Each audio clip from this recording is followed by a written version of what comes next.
Welcome back everyone. Relations के MCQ lecture में आप सबका फिर से स्वागत है। आज हम लोग कुछ और आसान प्रॉब्लम सॉल्व करते हैं रिलेशंस के। इससे पहले कि हम लोग अगला चैप्टर फंक्शन शुरू करें, थोड़ा सा रिलेशंस पे प्रैक्टिस हो जाए। तो ये 4 क्वेश्चंस हैं, इसको देख लेते हैं क्या है ये। पहले से शुरू करते हैं। Given the relation R which is equals to a, b, c in the set A, B, C, then the minimum number of ordered pairs which added to R make it an equivalence relation। यानी कितना minimum number of अपन add करेंगे ordered pairs to make it equivalence relation. यानी ये अभी equivalence नहीं है, इसको इक्विवेलेंस बनाने के लिए कितने मिनिमम नंबर्स हमको ऐड करने होंगे। आर दिया हुआ है आपका A, B और B, C, यही दिया हुआ है आर आपका A, B और B, C। तो बेसिकली हमको आर को बनाना है इक्विवेलेंस, और आर को इक्विवेलेंस होने के लिए हमको आर को बनाना होगा सबसे पहले रिफ्लेक्सिव। रिफ्लेक्सिव के लिए हमको चाहिए सारे खुद से रिलेटेड वाले ऑर्डर्ड पेयर, यानी ए बी बी सी सी। कोई नहीं है इसमें, तीनों का तीनों गायब है, तीनों डालने होंगे। ए पेयर, बी पेयर और सी पेयर। तो ये 3 हमने डाल दिए, ये 3 हो गया। अब सिमेट्रिक आ जाइए, ये बनाना है। हमारे पास ए बी है, बी ए नहीं है, बी सी है, सी बी नहीं है, और वो डालना पड़ेगा, और यहाँ अभी नहीं डाले हैं। तो ए बी का बी ए डालिए और बी सी का सी बी डालिए। 2 ये चले गए, 3 2 5 ये हो गए, ठीक है ना। अब मैक्सिमम नंबर ऑफ़ एलिमेंट्स कितने हो सकते हैं रिलेशन में? वो हो सकता है जितना एलिमेंट आपका ए इंटू ए में है। ए इंटू ए जो है वो सबसे बड़ा रिलेशन होगा, जिसमें हो सकता है मैक्सिमम नंबर ऑफ़ एलिमेंट्स 9। तो 9 में से ऑलरेडी 2 है, मैक्सिमम नंबर जो डालना पड़ सकता है वो है 7, कि बाकी सातों के सातों डालने पड़े तब ये इक्विवेलेंस हो, या इससे कुछ कम। तो इसका आंसर 7 या उससे कुछ कम होगा। तो एलिमिनेशन कर लेते हैं, तो ये 8 तो हट जाता। एलिमिनेशन हमें कर लेना चाहिए था पहले। तो मैक्सिमम नंबर जो हम डाल सकते हैं उसमें 7 एलिमेंट डाल सकते हैं। 9 में से 2 गया 7, तो ये हट गया 8 का ऑप्शन। 5 हम लोग ऑलरेडी जोड़ चुके हैं, 5 हम लोग जोड़ चुके हैं। ट्रांजिटिव पे अब आ जाते हैं। ट्रांजिटिव के लिए ए बी बी सी वाला पेयर यहीं बन रहा है, ए बी और बी सी। यहीं पे ए बी और बी सी और ए सी नहीं है, और ए सी हमने अभी तक डाला भी नहीं है। आपको ए सी डालना पड़ेगा ट्रांजिटिव बनाने के लिए, और जैसे ही ए सी डाले आपको सिमेट्रिक बनाने के लिए सी ए डालना पड़ेगा। तो 3 2 5 2 7 तो हो ही गया। सारे एलिमेंट हम डाल दिए, पहले से 2 थे ही, यानी टोटल 9 का 9 एलिमेंट हो ही गया। टोटल 9 का 9 एलिमेंट हो गया, इससे ज़्यादा एलिमेंट कोई बच नहीं रहा है अब डालने के लिए। तो आपको 7 आंसर हो जाएगा। आपको बेसिकली सारे एलिमेंट बाकी डालने पड़ गए, और ये इसलिए हुआ क्योंकि ए बी बी सी है तो ए सी आ रहा है। तो ये 3 और दोनों 6, इसका उल्टा डालना पड़ेगा, और +3 रिफ्लेक्सिव वाला। आप डायरेक्ट बना सकते थे इसको बिना ये सब किए हुए। ए बी है तो बी सी है, तो आप ए सी डालिए ट्रांजिटिव के लिए, और ये तीनों अलग अलग है तो इसका सिमेट्रिक पेयर डालिए, बी ए सी बी और सी ए। तो ये 3 दूनी 6 हो गया, और ये तीनों रिफ्लेक्सिव वाले 6 3 9 हो जाएंगे, तो 7 डालने पड़ेंगे। अगला क्वेश्चन दिया हुआ है 39। R be the relation over the set n into N and is defined by AB is related to CD if A plus D is equals to B plus C, then R is। अगर ये है तो R क्या है, ठीक है। इसको ऐसे ही सॉल्व करने की कोशिश करते हैं बिना पेन उठाए हुए। तो ये देखिए कि अगर ये रिलेशन में जो होंगे वो ऑर्डर्ड पेयर के अंदर 2 ऑर्डर्ड पेयर होंगे, है ना। वहाँ जहाँ पे अभी रिलेशन में x, y हो रहा था, अब ये रिलेशन कैसा दिखेगा। अब ये रिलेशन दिखेगा ए बी एक ऑर्डर्ड पेयर, फिर सी डी दूसरा ऑर्डर्ड पेयर, और इस दोनों ऑर्डर्ड पेयर का एक ऑर्डर्ड पेयर। ऐसा रिलेशन है, ठीक है ना। अब ऐसा रिलेशन है, तो अब इसका रिफ्लेक्सिव चेक करने के लिए ये ए और बी इक्वल होना ज़रूरी नहीं है। बल्कि ये सी डी जो है ये पहले वाले एलिमेंट के जैसा होगा, यानी ये ए कॉमा बी होगा। ठीक है ना, ये मिस्टेक मत कीजिएगा कि ये भी ए लिए, ये भी ए लिए, फिर ये भी ए लिए, ये भी, ये नहीं है। अब ये पूरा का पूरा एक्स है और ये पूरा का पूरा वाई है, तो अब एक्स कॉमा एक्स के लिए इसको भी ए कॉमा बी ही ले लेंगे। ठीक है, इसको मिटा दे रहा हूँ। तो ये आपका ऑर्डर्ड पेयर है ए कॉमा बी, यानी ए के बदले ए है, डी के बदले बी है, यानी ये बन गया ए प्लस बी, और बी के बदले तो बी ही है, और सी के बदले आपका ए है। ठीक है, तो A plus B equals to A plus B हो गया। तो ये वाला कंडीशन सेटिस्फाई हो रहा है एक्स कॉमा एक्स पेयर के लिए, तो रिफ्लेक्सिव हो गया। थोड़ा सा मिटाना पड़ेगा ही, मैं मिटा देता हूँ।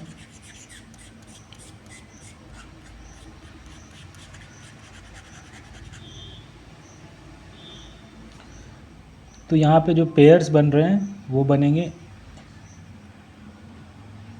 ए कॉमा बी और सी कॉमा डी। ये आपका एलिमेंट है उसका। तो रिफ्लेक्सिव के लिए आपने चेक किया, ये जब ये दोनों एलिमेंट सेम हो जाए, यानी ए कॉमा बी कॉमा ए कॉमा बी के लिए ये ट्रू हो जाए, तो आपने चेक कर लिया ए की जगह ए है, बी की जगह बी है, लेकिन सी की जगह ए लिखना है और डी की जगह बी लिखना है। तो ये A plus B equals to A plus B reflexive हो गया। अब सिमेट्रिक चेक करना है, यानी अगर ये वाला ऑर्डर्ड पेयर में है, ये वाला ऑर्डर्ड पेयर अगर रिलेशन में है, तो क्या इसका उल्टा सी कॉमा डी कॉमा ए कॉमा बी ये होगा। इसको आपस में उल्टा नहीं कर देना है। यहाँ देखो, आप ए की जगह क्या लिख रहे हो, सी लिख रहे हो, सी लिख दीजिए। डी की जगह आपका बी है यहाँ पे, तो बी लिख दीजिए। फिर बी प्लस सी है, तो बी की जगह आपका डी है, तो डी लिख दीजिए, और सी की जगह आपका ए है, तो ए लिख दीजिए। यानी A plus D equals to B plus C, और इसमें वही कंडीशन था, A plus D equals to B plus C, वही कंडीशन था, है ना। ये अगर रिलेशन में था तो ये ट्रू था, और सिमेट्रिक के लिए ये ट्रू होना चाहिए था, और ये ट्रू है। ये भी अभी भी वही चीज़ है, बस लेफ़्ट को राइट कर दिए, सी प्लस बी इधर ले आए, डी प्लस ए, तो वही चीज़ है ये। तो सिमेट्रिक भी हो गया, तो यानी रिफ्लेक्सिव भी हो गया, सिमेट्रिक भी हो गया, यानी ट्रांजिटिव होगा ही, क्योंकि मल्टीपल में एक ही आंसर करेक्ट वाला है, तो ट्रांजिटिव भी आएगा और ये इक्विवेलेंस रिलेशन आ जाएगा। ये होगा इसका आंसर डी। चाहो तो आप ट्रांजिटिव चेक कर लो, चाहो तो ना चेक करो, आंसर आपका डी ही होगा। ट्रांजिटिव चेक कर लेते हैं, थोड़ा सा इन्वॉल्व लग रहा है कि वैल्यू आप सही पुट करना है आपको इसमें। ट्रांजिटिव अपन चेक करने जा रहे हैं। ट्रांजिटिव के लिए एक तो मान लीजिए पहले से रिलेशन में आपका ए comma B comma C comma D है, ठीक है ना। ये एक ऑर्डर्ड पेयर ऑलरेडी है ए बी, फिर एक बी सी पेयर होगा उसी तरह, तो बी सी पेयर मान लीजिए बी सी में एक तो कॉमन लेना ही होगा, सी कॉमा डी, और एक अलग से मान लेते हैं ई कॉमा एफ, ठीक है ना। अब इसके लिए क्या कंडीशन होगा, इसके लिए क्या कंडीशन होगा लिख लेते हैं। इसके लिए कंडीशन होगा जो आपको पता ही है, जो दिया हुआ है, A plus D equals to B plus C, ये वैल्यू 1 है, A plus D is equals to B plus C. उसी तरह इसके लिए C plus F equals to D plus E, C plus F is equals to D plus E, ये दूसरा condition है। तो बेसिकली आपको अब ये चेक करना है क्या ए कामा बी और ई कामा एफ भी रिलेशन में है, यानी A plus F is equals to B plus E, A plus F is equals to B plus E proof करना है। यानी आप, मैं ऊपर का मिटा दे रहा हूँ, आपको प्रूफ करना है कि A comma B comma E comma F ये भी रिलेशन में होगा, यानी this implies A plus F equals to B plus E होना चाहिए, ये आपको आना चाहिए, A plus F is equals to B plus E. तो यहाँ पे आप देखिए ए प्लस एफ करना है और बी प्लस ई, तो इस सबको आप आपस में जोड़ दीजिए, 1 और 2 को जोड़ दीजिएगा आप, तो क्या आ जाएगा लेफ़्ट में, A plus F plus C plus D, और इधर आ जाएगा B plus E plus C plus D, C plus D cut जाएगा, A plus F is equals to B plus E आ गया।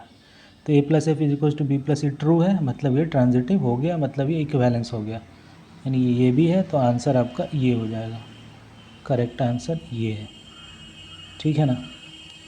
आई होप सिंपल सा है। इसको आप तीनों कंडीशन चेक कर लीजिए, रिफ्लेक्सिव की, सिमेट्रिक की, ट्रांजिटिव की। बस ध्यान ये रखना है कि अब आपका एलिमेंट ये हो गया है, जो x कमा वाई था तो ये पूरा x है, कि ये x पूरा है और ये पूरा y है। तो इसके एलिमेंट आपस में इक्वल हों ये ज़रूरी नहीं है। x और x के लिए चेक करेंगे तो ये दोनों सेम करेंगे, ये दोनों ऑर्डर्ड पेयर सेम करेंगे। यानी ये ए बी है तो ये भी ए बी लेंगे तो रिफ्लेक्सिव हो गया। ये ए बी है और ये सी डी है तो इसका उल्टा सी डी कमा ए बी लेंगे।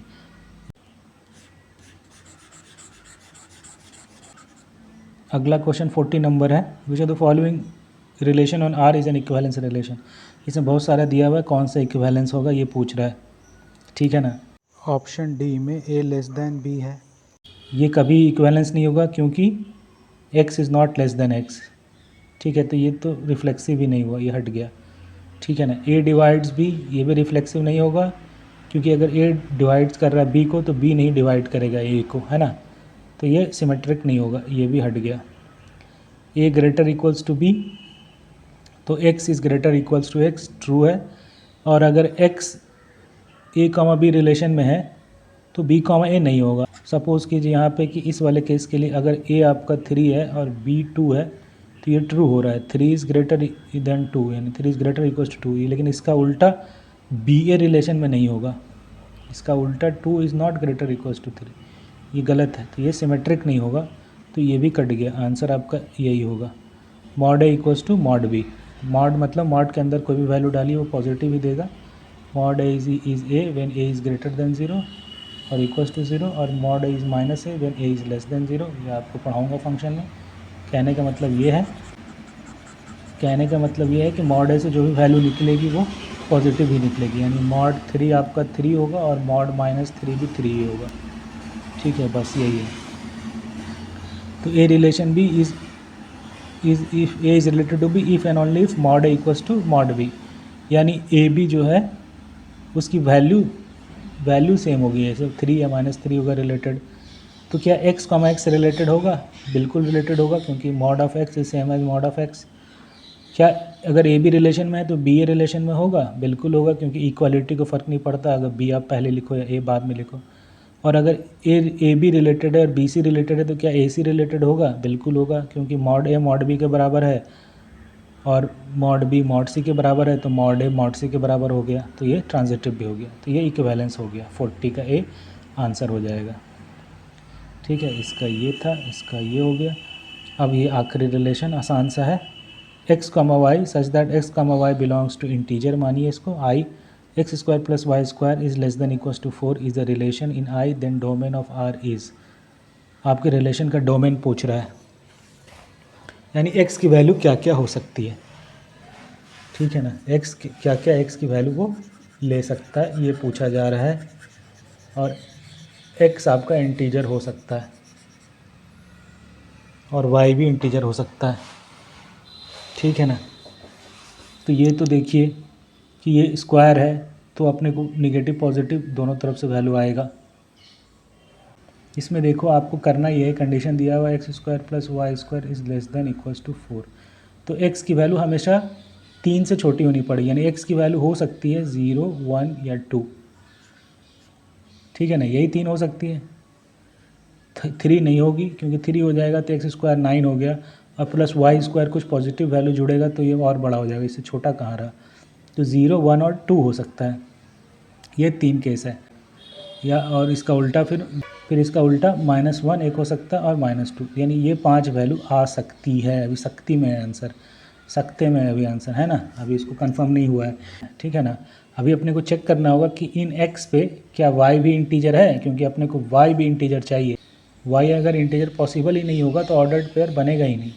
इसलिए एक बार क्विकली चेक करना होगा कि y जो है हर एक इन सारे x के लिए y इंटीजर मिल रहा है कि नहीं मिल रहा है। तो आप क्विकली ऊपर वाले तीनों पुट कर लीजिए, तो 1 की करस्पॉन्डिंग -1, 2 के करस्पॉन्डिंग -2 चेक करने की ज़रूरत नहीं है, क्योंकि -2 का स्क्वायर फिर यही हो जाएगा 2 का स्क्वायर। तो x आपने 0 पुट किया तो क्या आ गया, Y square is less than equals to 4, यानी यहाँ पे आ जाएगा y इज़ लेस देन 2। ठीक है, less than equals to 2, greater than equals to -2। ठीक है, तो अपने को वैल्यू मिल रहा है, यानी 0 के साथ रिलेटेड होगा 0, 0 के साथ रिलेटेड होगा 1, 0 के साथ रिलेटेड होगा 2, उसी तरह 0 के साथ -1, 0 के साथ -2। उसी तरह जब 1 पुट करेंगे तो 1 square plus Y square is less than equal to 4, यानी Y square is less than equal to 3, यानी Y should be less than √3, यानी वाई की वैल्यू 1 हो सकता है और -1 और 0 हो सकता है। उसी तरह जब x की वैल्यू 2 लेंगे तो एक Y square should be less than equal to 0, यानी वाई की वैल्यू 0 हो सकता है।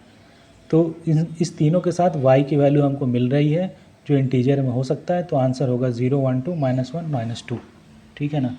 तो ये सकते वाला आंसर सही था।